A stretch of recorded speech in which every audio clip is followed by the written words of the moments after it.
पहला जो यहाँ पे जिला है वो है जोधपुर। जोधपुर की अगर हम नक्शे में देखें तो जोधपुर की आकृति आप देख सकते हो कैसी है। जोधपुर की आकृति एक मोर के समान लगती है या फिर कुछ हद तक ऑस्ट्रेलिया के समान भी लगती है, लेकिन मोर के समान इसे ज्यादा माना जाता है। ठीक है, मयूर आकृति या मोर की आकृति इसे बोला जाता है जोधपुर को। ठीक है, फिर जैसलमेर। जैसलमेर को अगर आप देखोगे यहाँ पर तो ऐसा लगता है कि 7 भुजाओं वाला कोई सप्त बहुभुज है ना, ऐसा कोई 7 भुजाओं वाला बहुभुज जैसा लगता है। तो जैसलमेर की आकृति 7 भुजाओं वाले अनियमित बहुभुज की जैसे दिखाई देती है। फिर है सीकर। सीकर की आकृति बार बार एग्जाम में पूछी जाती है, इंपॉर्टेंट है और एकदम साफ साफ दिखाई देती है कि एक तश्तरी नुमा या प्याली नुमा या कटोरी नुमा या अर्धचंद्राकार या इसे इंग्लिश में बोलते हैं सॉसर शेप जो है सीकर की आकृति है। तो ये एग्जाम में पूछा जाता है, सबसे ज़्यादा इंपॉर्टेंट है सीकर। ठीक है, अर्धचंद्राकार, प्याली नुमा, कटोरी नुमा या तश्तरी नुमा इसकी आकृति है। फिर है धौलपुर और करौली। धौलपुर और करौली को देखोगे अगर आप तो धौलपुर की आकृति भी बतख के समान लगती है और करौली की आकृति तो साफ साफ दिखती है कि ये किसी बतख की आकृति की है। ठीक है, तो धौलपुर और करौली बतख की आकृति के बनते हैं। ये भी एग्जाम में पूछा जाता है, स्पेशली करौली। फिर जालौर। जालौर की आकृति एक व्हेल मछली के समान लगती है, यह है जालौर। ऐसा लगता है कोई व्हेल मछली हो। ठीक है, जालौर की आकृति लगती है एक व्हेल मछली के समान। फिर अगला है बाड़मेर। बाड़मेर की आकृति बिल्कुल भारत जैसी दिखाई देती है। अगर आप देखोगे नक्शे में तो बाड़मेर दिखाई देता है जैसे भारत का प्रायद्वीपीय भारत हो। प्रायद्वीपीय भारत, दक्षिणी भारत जो है वो ऐसा लगता है। ये देखो, ये ऐसा लगता है कि जैसे खंबात की खाड़ी वाला हिस्सा है, ये पूरा पश्चिमी तट है, ये पूर्वी तट है। तो बाड़मेर की आकृति कैसी है? प्रायद्वीपीय भारत के समान है। उदयपुर। उदयपुर की आकृति ऑस्ट्रेलिया के समान है और उदयपुर भी एग्जाम में बार बार पूछा जाता है। उदयपुर देखो पूरा ऐसा लगता है ऑस्ट्रेलिया के समान। ठीक है, फिर अगर हम देखें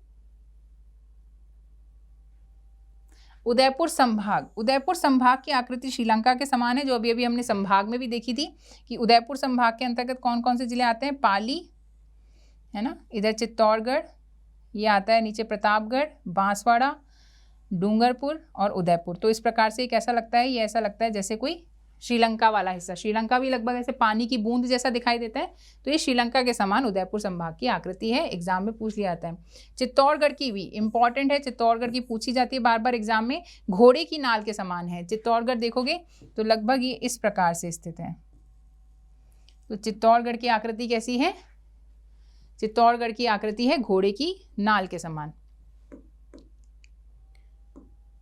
फिर अगला है राजसमंद। राजसमंद की आकृति कैसी है? तिलक के समान है। राजसमंद देखोगे आप यहाँ पर स्थित है और राजसमंद की आकृति कैसी है? तिलक के समान स्थित है। ठीक है, अजमेर। अजमेर की आकृति त्रिभुजाकार है, पूछा जाता है बहुत बार। अजमेर, यह है अजमेर। अजमेर की आकृति आप देख सकते हो कैसी है? त्रिभुजाकार आकृति है। फिर हम देखेंगे भीलवाड़ा। भीलवाड़ा की आकृति कैसी है? आयताकार है, ये भी एग्जाम में पूछी जाती है बार बार। भीलवाड़ा, यह है भीलवाड़ा। भीलवाड़ा की आकृति लगभग आयताकार सी है, तो चौकोर सा लगता है भीलवाड़ा। फिर है दौसा। दौसा की आकृति धनुषाकार है, ये भी एग्जाम में पूछा जाता है। ये रहा आपका दौसा और ऐसा लगता है कोई धनुष हो। ठीक है, धनुष के समान दौसा की आकृति है। फिर हनुमानगढ़। हनुमानगढ़ की आकृति है कुर्सी या सोफे के समान या अंग्रेजी के एल अक्षर के समान है। आप देख सकते हो ये है हनुमानगढ़, ऐसा लगता है अंग्रेजी का एल अक्षर हो या कोई कुर्सी या सोफा हो। हनुमानगढ़ की आकृति ये भी पूछी जाती है एग्जाम में। फिर है टोंक। टोंक की आकृति भी समचतुर्भुज या डायमंड शेप या पतंगाकार बोल सकते हैं। तो अगर हम देखें टोंक को, टोंकेरा, ऐसा लगता है कोई समचतुर्भुज हो या कोई पतंग हो। ठीक है, इस प्रकार से इसकी आकृति लगती है और ऐसा लगता है इसके किनारे, ये एक ऐसी पतंग है जिसके किनारे जो हैं अंदर की तरफ धसे हुए हैं, है ना, ऐसा समचतुर्भुज जिसके किनारे अंदर की तरफ धसे हुए हैं। अगर पूरे राजस्थान की भी देखें ना तो राजस्थान की भी आकृति विषम चतुर्भुज, देखा अगर देखो पूरे राजस्थान को, तो पूरे राजस्थान की आकृति भी ऐसा लगता है विषम चतुर्भुज या पतंग के समान है, या इसको ऐसे देखें तो ऐसा लगता है ये पतंग के समान है, नीचे इसकी पूंछ भी निकली हुई है जैसी पतंग में होती है, और इस प्रकार से ही पूरी पतंग के समान दिखाई देता है। फिर हम देखें टोंक हो गया, टोंक की भी एग्जाम में पूछ ली जाती है, पतंगाकार समचतुर्भुज।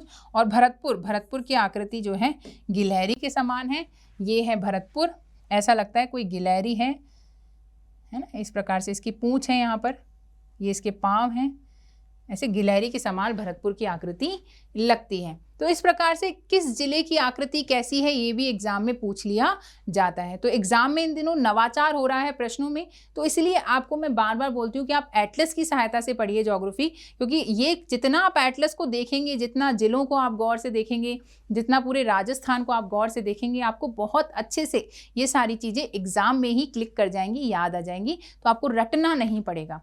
तो आप एटलस ज़रूर ले लीजिए, नहीं ले सकते हैं तो खाली नक्शे ले लीजिए, खाली नक्शों पर ये सारी चीज़ें बना लीजिए क्लास देख देख के।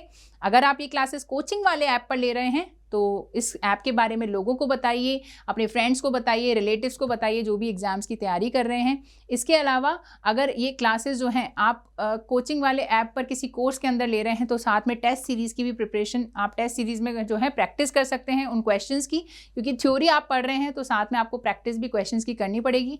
तो आप जितने भी टेस्ट पेपर्स अवेलेबल हैं ऐप पर तो उनको भी आप ले सकते हैं। इसके अलावा अगर आपने यूट्यूब चैनल अभी तक सब्सक्राइब नहीं कर रखा है तो यूट्यूब चैनल सब्सक्राइब कर लीजिए, जिससे MCQ क्वेश्चंस की आप बार बार प्रैक्टिस करेंगे तो आपको अच्छे से एग्जाम में उससे हेल्प मिलेगी और अपनी थ्योरी को प्रैक्टिस करने का आपको अच्छा चांस मिलेगा। और यूट्यूब पे होने वाली जितनी भी क्लासेस हैं उनका शेड्यूल आपको पता ही है, यूट्यूब पे मिल जाएगा, और नहीं पता है तो चैनल सब्सक्राइब करके एक बार बेल आइकन दबा लो, फिर आपको टाइमली नोटिफिकेशन भी मिल जाएगा। तो यूट्यूब से ज़रूर जुड़े। कोई डाउट अगर आपको आता है तो यूट्यूब की लाइव क्लासेस में आप पूछ सकते हैं, है ना, कमेंट सेक्शन में पूछ सकते हैं। और इस प्रकार से जो है कोचिंग वाले के साथ अगर आप लगातार जुड़े रहेंगे, निरंतर जुड़े रहेंगे, तो आप इजीली जो है सारी चीज़ों को जल्दी ग्रैस्प कर पाएंगे। तो इस लेक्चर के लिए इतना ही। अगले लेक्चर में हम राजस्थान के भौतिक प्रदेश शुरू करेंगे। तब तक के लिए have a great day, bye bye, take care.